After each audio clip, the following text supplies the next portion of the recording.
करायचे स्मरण. जय जय रघुवीर समर्थ. जय जय रघुवीर समर्थ. श्रीमद दासबोध.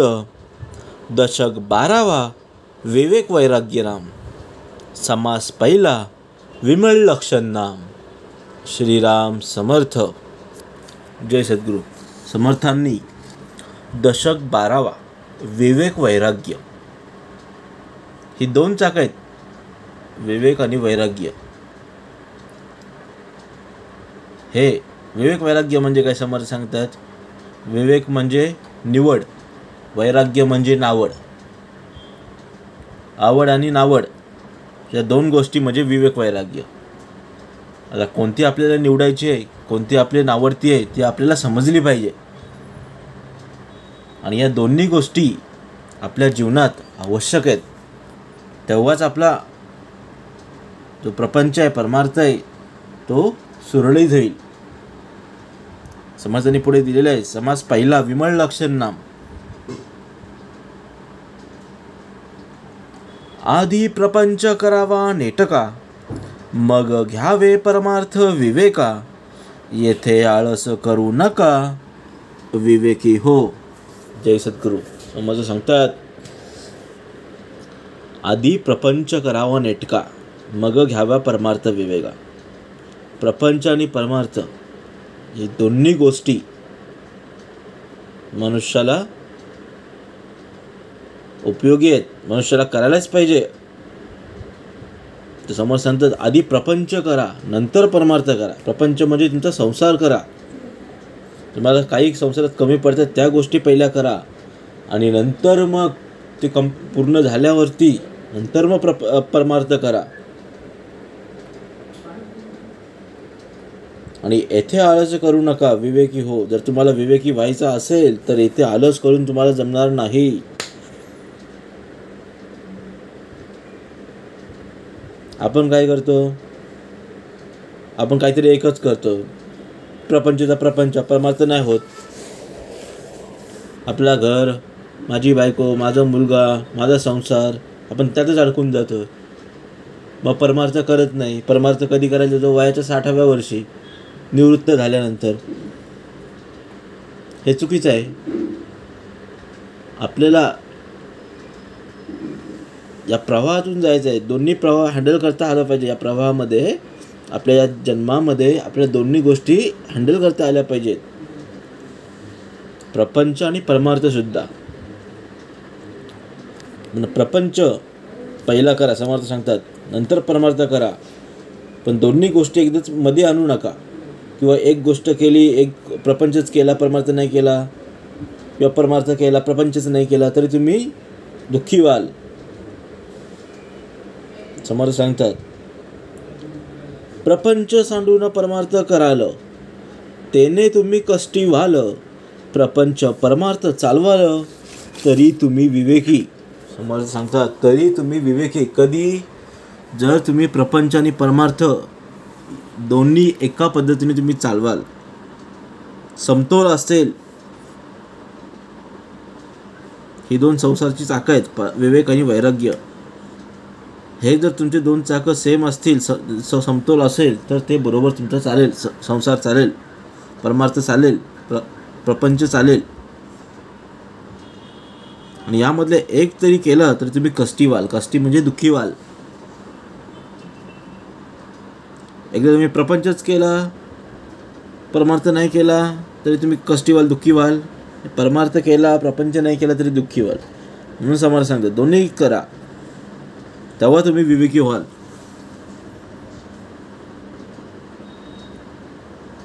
समर्थ सांगतात दोन्ही उपयोगी आहेत. प्रपंच आणि परमार्थ दोन्ही पाहिजे, मनुष्यासाठी आवश्यक आहेत. आता प्रपंच म्हणजे बहीण आणि परमार्थ म्हणजे आई. दोन्ही सारखंच आहेत. दोन्ही माया लावतात. मग आपल्याला जास्त काय आवडतं, आईची माया. समर्थ सांगतात परमार्थाकडे जास्त बारकाईने लक्ष द्या. तेव्हा तुमचा प्रपंच पण सुरळीत होईल. दोन्ही गोष्टी झाल्या पाहिजेत. प्रपंच सांडूनी परमार्थ केला, तरी अन्न मिळेना खायाला. मग तया करंट्याला परमार्थ कैचा. काही लोक अशी पण आहेत, काही लोक प्रपंच सोडून देत आहेत आणि परमार्थालाच असतात. प्रपंच म्हणजे आपलं घरदार, बायका पोरं, संसार, नोकरी नाही, काही नाही, नुसतं परमार्थ, देव एके देव. मग शेवटी काय होतं, प्रपंचामध्ये काहीच नाही होत. मग शेवटी त्याला अन्नच नाही भेटत खायला. अशी गोष्ट होऊ नये म्हणून समज सांगतात, प्रपंच पण करा, परमार्थ पण करा. प्रपंच सांडून परमार्थ केला, तरी अन्न मिळेना खायाला. मग तया करंट्याला परमार्थ कैचा. समज सांगतात, मग जर तो परमार्थ करू लागला, त्याला अन्नच खायला मिळालं नाही, तर अशा भाग्यहीन माणसाला परमार्थ कसा साधेल. परमार्थ सांडूनी प्रपंची करसी, तरी तू यमयातना भोगीसी. अंती परम कष्टी होसी, यमयातना भोगिता. समोर सांगतात, या उलट सांगतायत, जर तुम्ही प्रपंच केलास पण परमार्थ नाही केलास, पण तू संसार तुझं प्रपंच चांगला करशील, पण पुढे तुझे येणाऱ्या यमयातना भोगावे लागतील. त्याचं काय. आणि यमयातना भोगता भोगता अत्यंत कष्ट होतील. म्हणून दोन्ही गोष्टी तुला करता आल्या पाहिजेत, समतोल कंट्रोल करता आल्या पाहिजेत. साहेब कामास नाही गेला, गृहीचं सुरवडून बैसला. तरी साहेब कुटील तयाला, पाहती लोक. जे एक नोकर मालकाकडे कामाला गेलाच नाही आणि खुशाल आळसाने घरी बसून राहिला, तर त्याचा मालक त्याला काढून टाकेल, पगार देणार नाही. मग तो प्रपंच चालवेल कसा. आणि हे जर असं झालं तर बाजूची लोक आहेतच टिंगल करण्यासाठी, गंमत करण्यासाठी. आणि हे सर्व समोर सांगतात, तरी साहेब कुटील कुणाला, पाहती लोक. ते हे सर्व लोक पाहायला गंमत पाहत राहतील. तेव्हा महत्वाची गेले, दुर्जनाचे हासे आले. दुःख उदंड भोगिले, आपल्या जीवे.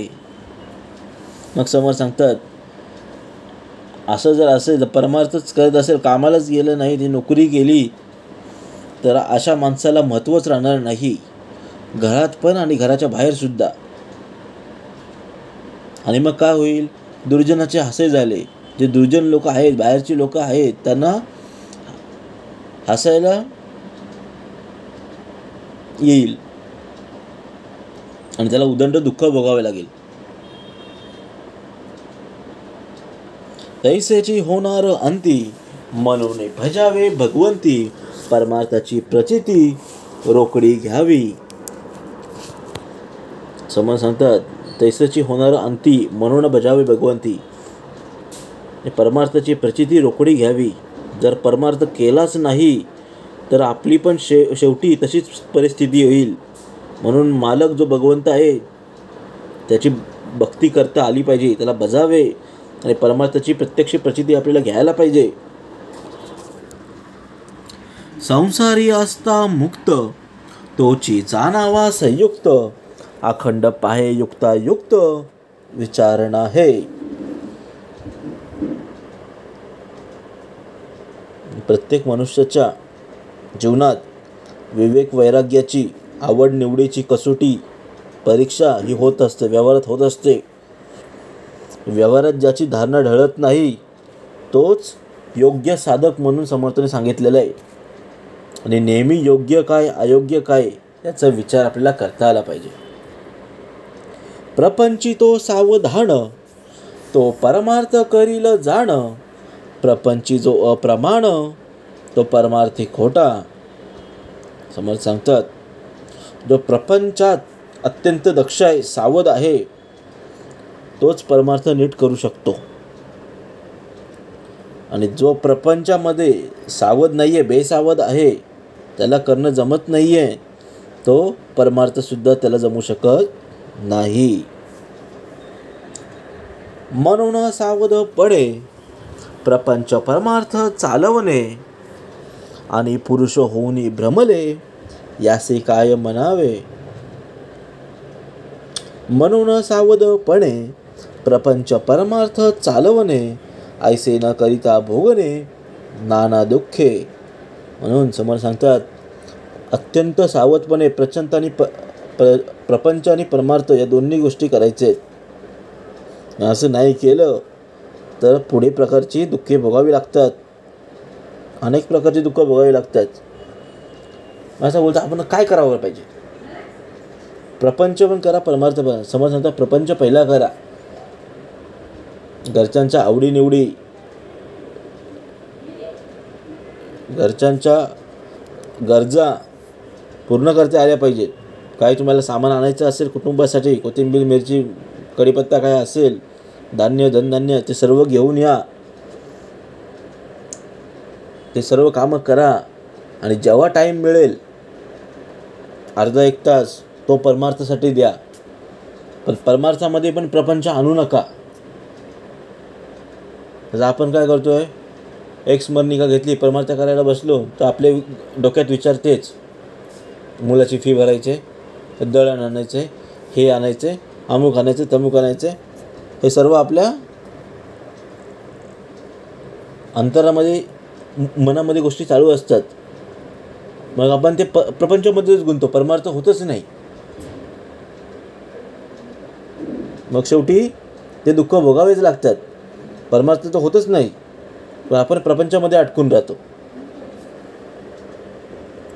परनाळी पाऊल उचले, जीवसृष्टी विवेक चाले, आणि पुरुष होऊन भ्रमले, यासे काय म्हणावे. परनाळी, परनाळी म्हणजे पानावरची अळी. जशी ती पाऊल उचलते, म्हणजे एका पानावर असेल, जे पानावरची अळी असते ती केव्हा पाऊल टाकते, जेव्हा ती पहिले 2 पाऊल टाकते पुढे, ते पान बघतं हलतंय का स्थिर आहे. जर ती कड बरोबर असेल तेव्हाच ती पाठीमागची पावलं त्याच्यामध्ये टाकते, तेव्हाच ती पाठीमागची पावलं उचलते.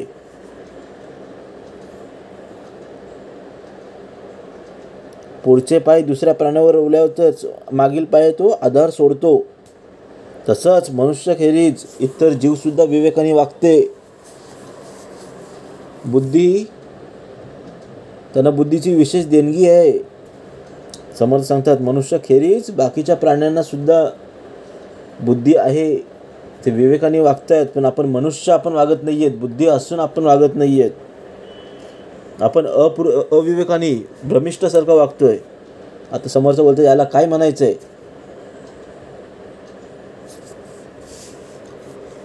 म्हणून असावी दीर्घ सूचना, अखंड करावी चालना, विवेक पुढील होणारा अनुमाना आणून सोडावे.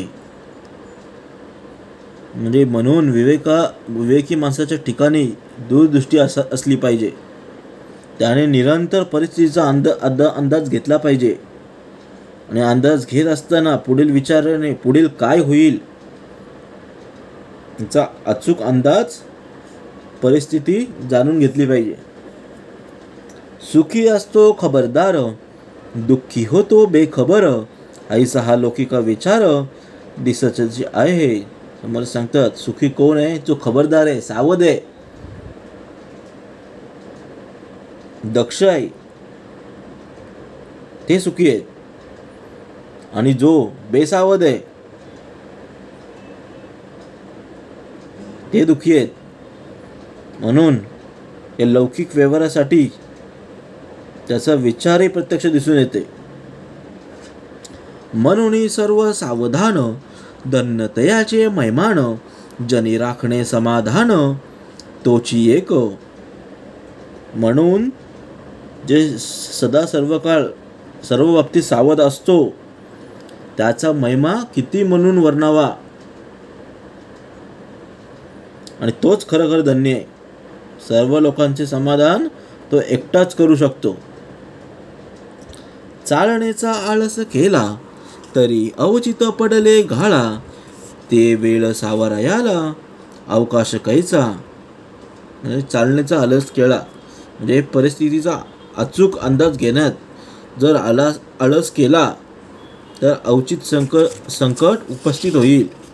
आणि मग सावरायला सुद्धा आपल्याला टाइम नाही मिळणार, वेळ नाही मिळणार. म्हणून दीर्घसूचनेचे लोक त्यांचा पाहावा विवेक, लोकांकरिता लोक शहाणे होती. म्हणून समोर सांगतात दीर्घसूचनेची लोक,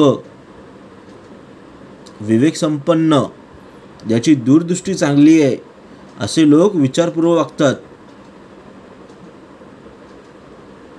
हे जाणून घ्यायचं आहे. आणि एकाच्या उदाहरणाने दुसरा शहाणा होतो, ही लोकांची रीतच आहे. म्हणून आपल्याला उदाहरणं मिळतात की बाबा याने असं असं केलंय, दूरदृष्टी आहे, तसं आपण वागण्याचा प्रयत्न करतो. परी ते शहाणे ओळखावे, गुणवंतांचे गुण घ्यावे, अवगुण देखून सांडावे जनामध्ये. परी ते शहाणे ओळखायचे. आता शहाणे माणसं आपल्याला ओळखायचे आहेत, जे परमार्थाने प्रपंचामध्ये बेस्ट आहेत, त्यांची दूरदृष्टी चांगली आहे, त्यांचे गुण चांगले आहेत. प्रत्येक माणसामध्ये, मनुष्यामध्ये, प्रत्येक याच्यामध्ये समज सांगतात काही ना काही गुण घेण्यासारखा असतोच. जे चांगले गुण आहेत ते आपल्याला घ्यायचे आहेत, वाईट गुण आहेत ते आपल्याला सोडून द्यायचे आहेत.